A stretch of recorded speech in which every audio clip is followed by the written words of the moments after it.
ஆட்சி செய்து கொண்டிருக்கக்கூடிய தமிழுக்கு வணக்கம் சொல்லி, பாளையங்கோட்டை நகர்ல இப்படி ஒரு அழகான பள்ளிக்கூடம் தன்னுடைய அறிவாற்றலை, அறிவுசார் கடத்தலை சுமார் 44 ஆண்டுகளாக செய்து கொண்டு வருகிறது என்றால் அதற்கே நீங்கள் பெரிய கைத்தட்டலை நிச்சயம் கொடுக்கணும். சாதாரண விஷயம் அல்ல. ஒரு பள்ளி நடத்துவது என்பது சாதாரண விஷயமே அல்ல. இப்ப இத்தனை பேர் இங்க கூடி இருக்கிறீங்க, எந்த நம்பிக்கையில் இங்க கூடி இருக்கிறீங்க? இந்த பள்ளி, ஒரு பள்ளி நன்றாக செயல்படுகிறதா? ஒரு பள்ளியில் கல்வி சார்ந்த விஷயங்களோட பொது அறிவு சார்ந்த விஷயங்களும், மாணவர்களுக்கு தேவையான பிறர் கற்றல் அல்லாத பிற விஷயங்களும் எவ்வாறு கற்றுக் கொடுக்கப்படுகிறது என்பதை அதன் ஆண்டு விழாவில் தீர்மானித்து விடலாம். பாருங்க, நீங்க முதல் குழந்தைக்கு பரிசு கொடுக்க ஆரம்பித்ததிலிருந்து இப்போ நான் அந்த ஒளிவாங்கிக்கு முன்னாடி வந்திருக்கக்கூடிய நேரத்தை யாராவது வாட்சி கட்டியிருந்தா பாருங்க. கிட்டத்தட்ட ஒரு மணி நேரம் கிட்டத்தட்ட நாம குழந்தைகளுக்கு சான்றிதழும் நினைவு பரிசும் வழங்கியிருக்கோம். அப்ப இந்த பள்ளிக்கூடத்தில் படிக்கிற எல்லா குழந்தைகளுமே திறமைசாலியா இருக்கிறாங்க இல்லையா? அதுதான் ரொம்ப முக்கியம். நம்முடைய இந்த பள்ளியினுடைய தாளாளர் மதிப்பிற்கும் மரியாதைக்கும் உரிய ஐயா மரிய சூசை அவர்களுடைய பணி என்பது இந்த பள்ளியோடு நின்று விடுவதில்லை. அவர்களுக்கு நீங்களெல்லாம் அறிந்திருக்கக்கூடும், நெல்லை டவுன்ல ஒரு பெரிய பள்ளிக்கூடம் இருக்குது, கோடீஸ்வரன் நகர்ல ஒரு பள்ளிக்கூடம் இருக்குது, இன்னும் சில இடங்கள்ல பள்ளிக்கூடம் இருக்குது. ஆக லிட்டில் ஃப்ளவர் கல்வி குழுமம் என்பது நெல்லையில் தவிர்க்க முடியாத ஒரு அடையாளமாக செயல்பட்டு வருகிறது. அந்த அடையாளத்துக்கு சொந்தக்காரர் ஐயா மரிய சூசை அவர்கள். அவர்களுடைய பணியை நீங்க சாதாரணமா இடம் போட்டுற கூடாது. ஐயாவுடைய என்ன சொல்லுவோம்னா சமுதாய பணி, இது கல்வி பணி. அவருடைய சமுதாய பணியும் மிக விரிவடைந்து இருக்கிறது.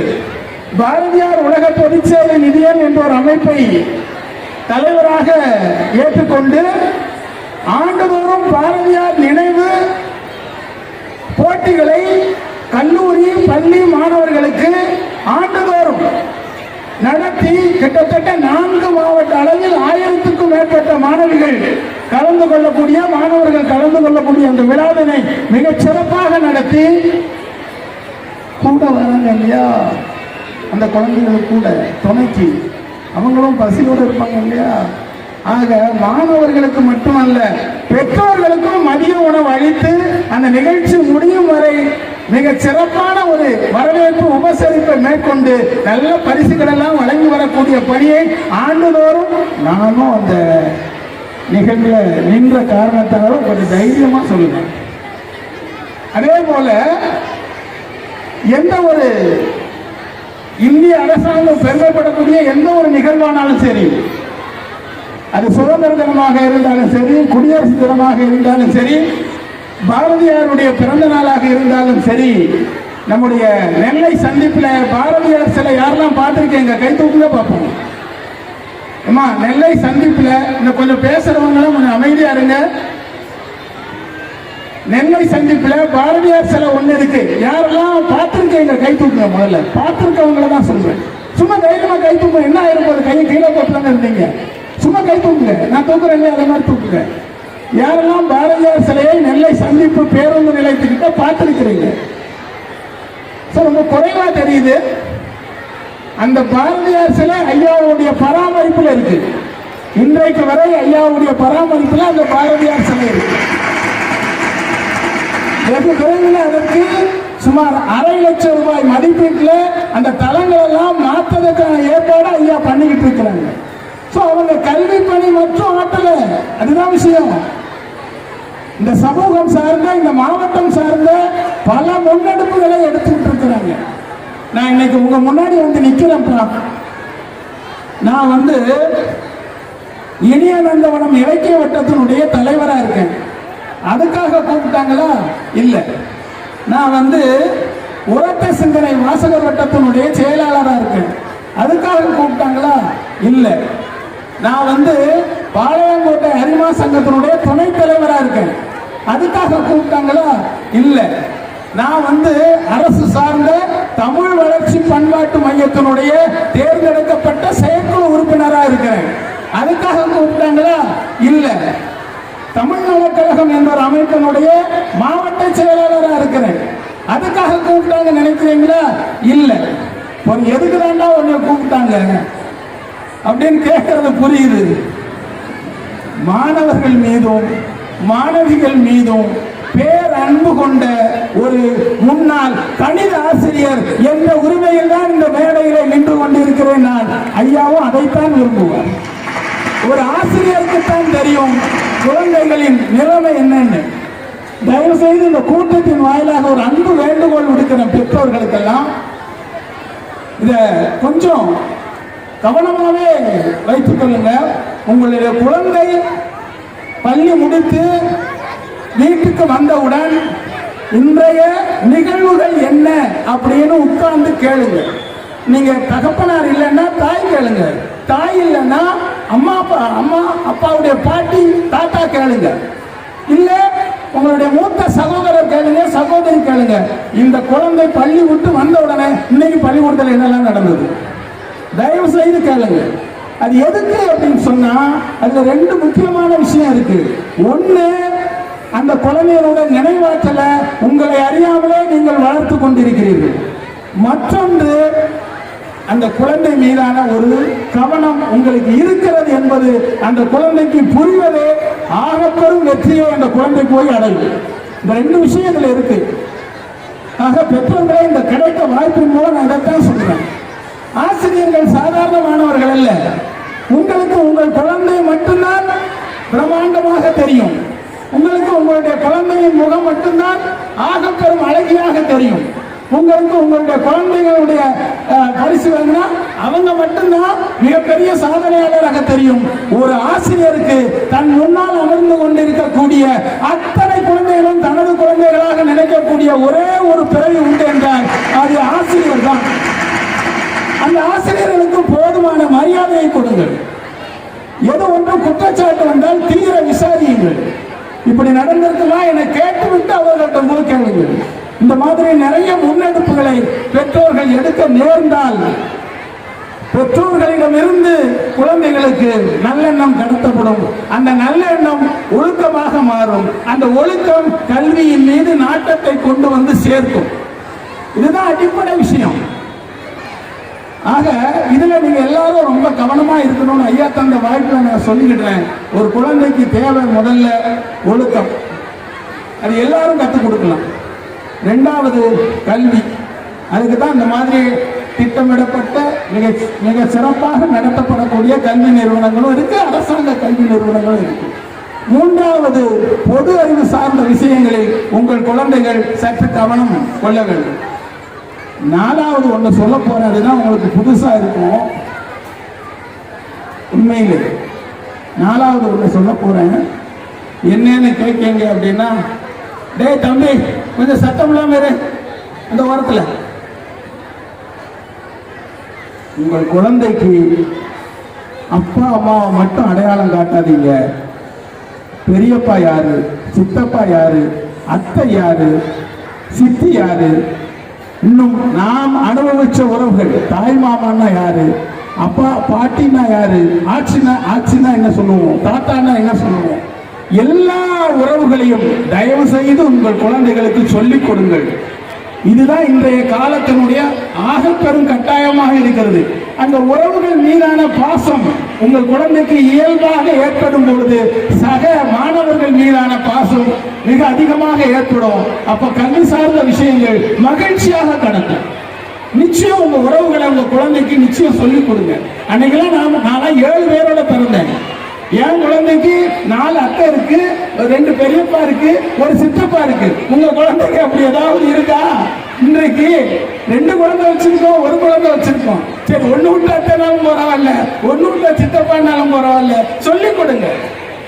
அந்த மாதிரி உறவுகளை சொல்லிக் கொடுத்து அவர்கள் எல்லாம் இல்லத்துக்கு வருகிறால் முக மலர்ச்சியோடு வாங்கன்னு சொல்லிக் கொடுக்க கத்துக் கொடுங்க. தயவு செய்து இந்த கூட்டத்தின் வாயிலாக உங்களை வேண்டி கேட்டுக் கொள்கிறேன். கிடைத்த வாய்ப்புக்கு இவ்வளவுதான் பேச முடியும்.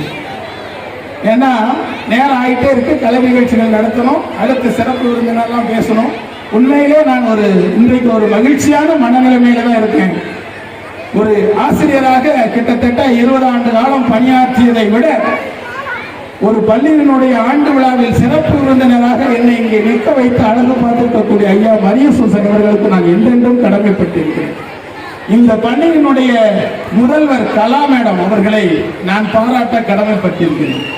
இந்த பள்ளியினுடைய ஆசிரியர் பெருமக்கள் வரிசையாக வந்து அவரவர் திறமைக்கு தகுந்தால பரிசு பெற்று சென்றாங்க இல்லையா? அதுலயும் விடுப்பே எடுக்காத ஒரு ஆசிரியர் பரிசு பெற்று சென்றாங்க இல்லையா? முருகையா அவங்களுக்கு கைத்தட்டல. விடுப்பு எடுக்கக்கூடிய சூழ்நிலை நிறைய வரும். அது மாணவருக்கு வரும், ஆசிரியருக்கு வரும். அந்த இக்கட்டான சூழலை விடுப்பு எடுக்காம கல்வி பணி ஆற்றுவது சாதாரண விஷயம் இல்லை. இந்த விஷயங்கள் எல்லாம் மாணவர்களையும் பாராட்டணும், ஆசிரியர்களும் பாராட்டணும். அப்படிப்பட்ட ஆசிரியர்கள் எல்லாம் பாராட்டப்பட வேண்டியவர்கள். இந்த பள்ளியில அமைதியோடும் ஒழுக்கத்தோடும் கல்வி கற்றுக் கொண்டிருக்கக்கூடிய சுமார் 500க்கும் மேற்பட்ட மாணவ மாணவிகள் அதற்கு மேல் பாராட்டப்பட வேண்டியவர்கள். நிறைவாக அந்த மாணவ தங்களெல்லாம் பெற்றெடுத்துக் கொண்டு அந்த மகிழ்ச்சிக்காக முன்னே உட்கார்ந்து இருக்கிறீர்களே, இந்த பள்ளியின் மீது நம்பிக்கை வைத்து பெற்றோர்களாக உங்களுக்கும் எனது மனமார்ந்த வாழ்த்துகள், பாராட்டுகள். நான் கவிஞர் பாப்பா குடியரா செல்வமணி. எது சொன்னாலும் 4 விஷயம் சொல்லணும்னு சொல்லுவாங்க. 4 விஷயம் சொல்லிட்டேன். அதே மாதிரி இந்த பள்ளி நூலகத்திற்காக நான் எழுதிய 4 நூலையும் பரிசீலித்து விடைபெறுகிறேன். நன்றி, வணக்கம்.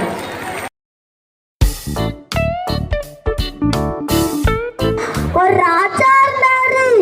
அந்த ராஜாவுக்கு ஒரு மகள் இருந்தா. அந்த இளவரசிக்கு ஒரே ஒரு பிரச்சனை என்னன்னா, அவளுக்கு யாருக்கிட்ட எப்படி பேசணும்னே தெரியாது.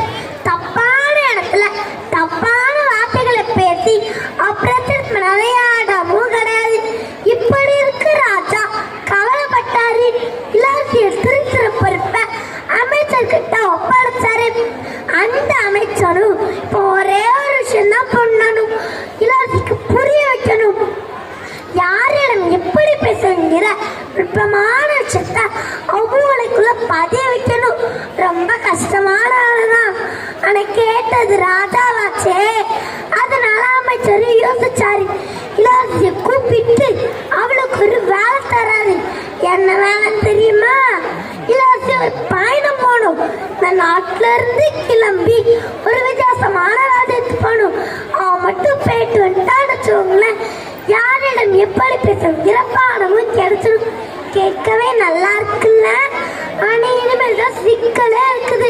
அவ போக போறது சாதாரண ராஜ்யமும் இல்ல, அது ஆட்சி செய்யறது சாதாரண ராஜாவும் இல்ல. அவ போக போறது வானர் ராஜ்யம். வானர் ராஜ்யம் குரங்கு ராஜ்யங்க. அந்த ராஜ்யத்தை தான் அமைச்சர் இளவரசியை அனுப்பி வச்சாரு. இளவரசி அந்த ராஜ்யத்துக்கு போனா அங்க போய் பார்த்தா அந்த ராஜ்யத்துல அவ்வளவு அழகா ஆட்சி செஞ்சாங்க. மனுஷங்க வாழ்ற இடம் கூட அவ்வளவு அழகா இருக்காது. ஆனா குரங்கால் வாழ்ற இடம் அவ்வளவு அழகாவும் சுத்தமாவும் ஒழுக்கமாவும் இருந்துச்சு. இதை பார்த்த நம்ம இளவரசி ரொம்ப புல்லரிச்சு போயிட்டான். ஆனா அங்கெல்லாம் மனுஷங்க யாரும் நுழைக்கூட சட்டம் வச்சிருக்காங்களே. அப்ப வந்த 2 வானரக்காரங்கள் அவளை பிடிச்சிருப்பேன். வானரத்தை முன்னாடி போய் நிப்பாட்டாங்க. வானரத்தா பருங்கு சிம்மாசனத்துல இருக்காரு. கம்பீரமா இருந்துச்சு. செங்கோல் எடுத்து தரையில 2 தட்டு தட்டி பாசா இருக்காரு. யாருமானே எதற்கு இங்க வந்திருக்க? வெளிநாட்டு வச்சனா என் நாட்டுக்கு எதிராக திட்டமா அப்படின்னு மாணவர் தான் கேட்டார். அதற்கு நம்ம எல்லாத்தையும் நடந்த ஆசைன்னா வானரத்துக்கு மனசு இறங்குச்சு. அவ கண்ணுல உண்மை தெரிஞ்சது. அவளை விடுவிக்கலான்னு பார்த்தாரு. ஆனா அதுக்கு முன்னுக்குட்டி என் ராஜத்தை பார்த்து 4 வார்த்தைகள்ல பேசணும். பொய் சொல்லக்கூடாது, ராஜா பண்ணக்கூடாது, ஆனா 4 வார்த்தை நல்லதா பேசணும்.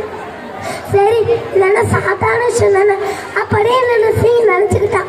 ஆனா நம்ம என்ன எப்படி பத்துவான்னு தெரியும்ல. வாழ்த்தா ராஜா நீங்க குரங்கா இருந்தாலும் ராஜத்தை நல்லா ஆட்சி செய்வீங்க. உங்க கூட இருக்கிறவங்க குரங்கா இருந்தாலும் நல்ல குரங்கா இருக்காங்க அப்படின்னு எல்லாத்தையும் சொன்னான். ராஜாவுக்கு வந்துட்டே கோவம். அவளை பிடிச்சாரு, சிறைச்சாலையில அடைச்சு வச்சாரு. எல்லாத்துக்கு ஒண்ணுமே புரியல. என்னடா இது, நம்ம உண்மையான சொன்னோம், ஏன் இந்த ராஜாவுக்கு கோவம் வந்துச்சு? என் முகத்தை பார்த்து கூட இறக்க வரலையா? என்னதான் அழுங்குனீங்க? இந்த உண்மையே ஒண்ணுதான் வரும், வேற எதுவும் வாயிலிருந்து வராது. நாட்களும் கடந்து போச்சு. அவளை அனுப்பின அமைச்சருக்கு பதட்டம் அதிகமாச்சு. தானும் கிளம்பி இந்த ராஜ்யத்துக்கு போனார். அவரு ஒரு மனுஷன் தானே, அதனால அவரையும் பிடிச்சிருப்பேன். வானரத்தை முன்னாடி போய் நிப்பாட்டுறாங்க. விசாரணை முடிந்து அவரையும் சிறைச்சாலைக்கு கூட்டு வந்தாங்க. ஆனா அவரு போனது சிறையில் இருக்கிற இளவரசியை கூட்டிட்டு இருக்கு. இளவரசிக்கு ஒண்ணுமே புரியல. அமைச்சர்கிட்ட கேள்வி கேட்டான். அமைச்சரே வானரத்தை பார்த்தீங்களா? அவன் பார்த்தேன். கேள்வி கேட்டாரா? அவன் கேள்வி கேட்டார். பதில் சொன்னீங்களா? ஆமா பதில் சொன்னேன். ராஜ்யம் நல்லா இருக்குன்னு சொன்னீங்களா? ஆமா சொன்னேன். எப்படி அமைச்சரே? இதேதான் எனக்கும் நடந்தது. இதே பதிலே தான் நானும் சொன்னேன். ஆனா எனக்கு மட்டும் சிறைச்சாலை, உங்களுக்கு மட்டும் விடுதலையா அப்படின்னு இளவரசியும் கேட்டா. அதை கண்டு புத்திசாலி அமைச்சர், மகளே நம்ம 2 பேர்ட்டையும் கேட்டு கீழே ஒன்றா இருக்கலாம். நம்ம 2 பேர் சொன்ன பாதியிலும் ஒன்றா இருக்கலாம். ஆனா நீ சொன்ன விதம் வேற, நான் சொன்ன விதம் வேற. இளவரசிக்கு புரியல. அமைச்சர் திரும்படி சொன்னார், மகளே நீ என்ன சொல்லியிருக்க? குரங்குகளோட ராஜ்யம் உங்க கூட இருக்கணும், குரங்கா நல்ல குரங்கா இருக்காங்க, இப்படி எல்லாம் குரங்கு குரங்கு சொன்ன அதுக்கு வலிக்காது, கோவம் வராது, அது ஒன்று விடுதலை பண்ற அளவுக்கு அதிகாரம் குரங்கிட்ட போய் குரங்கு குரங்குன்னு சொன்ன அது கோவம் வராது. ஆனா நான் என்ன சொன்னேன் தெரியுமா? ராஜா உங்க ராஜ்யம் நல்லா இருக்கு, உங்கள் மக்கள் நல்லா இருக்காங்க, இது மாதிரி ஒரு ராஜ்யமும் இல்லை, உங்களை மாதிரி ஒரு ராஜாவும் இல்லைன்னு. அது மட்டும் இளவரசி சிறையில் இருக்கும்போது ராஜா கிட்ட என்ன சொல்லியிருக்கேன்? அதான் உங்களுக்கு இறக்கமே வரலையா? என்னதான் ஆளுங்க நீங்க இப்படி எல்லாம் கேட்டா உதவணும் நினைக்கிறவங்க கூட உதவத்தோடும். நான் உனக்காண்டி என்ன இருந்தமா? ஒரு நாட்டுக்கே அமைச்சரா இருந்தாலும் உனக்காண்டி என்ன தெரியும் கேட்டிருந்தமா? அதான் நீங்க உதவி செய்வீங்க, ரொம்ப இறக்கமானவர், எனக்காண்டி இளவரசி விடுவிச்சு கொடுங்கன்னு கேட்டேன். அடுத்த நிமிடமே இந்த வானரத்தை நீ விடுவிச்சு தந்தார். இப்பவாது புரியுதா இளவரசி யாருக்கிட்ட எப்படி பேசணும்னு? தப்பான நபர்கள்கிட்ட தப்பான வார்த்தைகள் விட்டா இவ்வளோ பெரிய பாதிப்பு உண்டாகும். இப்பவாது புரியுதா? தன் தவறுகளை உணர்ந்து பெரிய பாடத்தையே படித்தாலாம் அந்த இளவரசி. இன்னைக்கு நம்மள நிறைய பேர் கூட அவ்வளோ மாதிரி இருக்கோம். ஸ்டேட் ஃபாலோட இருக்க, நேர்மையா இருக்க, உண்மையா இருக்கன்னு பல பேரோட மனசை நோக்கடிக்கிறவங்க. எப்போ வேணாலும் யார் வேணாலும் அதிகாரப்படுத்த நபர்களை மாறலாங்க. எப்போ வேணாலும் யாரோடதையும் நமக்கு தேவைப்படலாம் போகலாங்க. அதனால உண்மையே சொன்னா கூட வார்த்தைகளை நிறுத்தி சொல்லுங்க. அது மாதிரி எனக்கு அவனை தெரியும் இவனை தெரியும் யார் வேணா பண்ணுவாங்கன்னு உதவி கேட்காதீங்க. செய்ய முடிஞ்சா கூட செய்ய மாட்டாங்க. நான் உன்னை நம்பி வந்திருக்கேன், உன்னால முடியும் நம்புறேன்.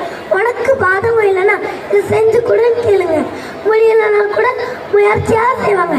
அது கடவுளானாலும் சரி மனுஷனாலும் சரி. பேசுவது ஒரு கலை. இந்த உலகத்துல வாழ்றதுக்கு திறமை மட்டும் போதாது, பேச்சும் முக்கியம். இந்த கதை உங்களுக்கு சொல்லி கொடுத்துருக்கோம். நம்ம தேங்க்யூ. இதுக்கு பேசாம வாங்கியிருக்கலாம் குத்துக்கல்ல. ஏமா ராசாத்தி ஒன்னதான் பாட்டி எத்தனை தடவை சொல்லியிருக்கேன் என்ன ராசாத்தி ராசாத்தின்னு கூப்பிடாதீங்கன்னு. அதான் எங்க அப்பா எனக்கு ஜாகதான்னு பேர் வச்சிருக்காங்களே, அதை சொல்லி கூப்பிடுங்க.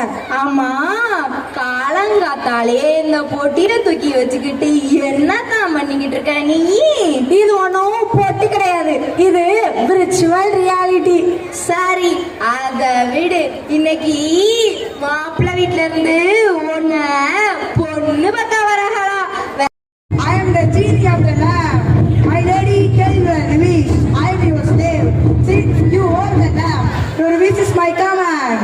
wish is. Okay, I will tell. We both had been hungry for so many days. So, Genie, you bought dozens of plates and... Mother, I am here. Aladdin, wow, you look like a prince. You are now as rich as a prince with the amazing palace in the land.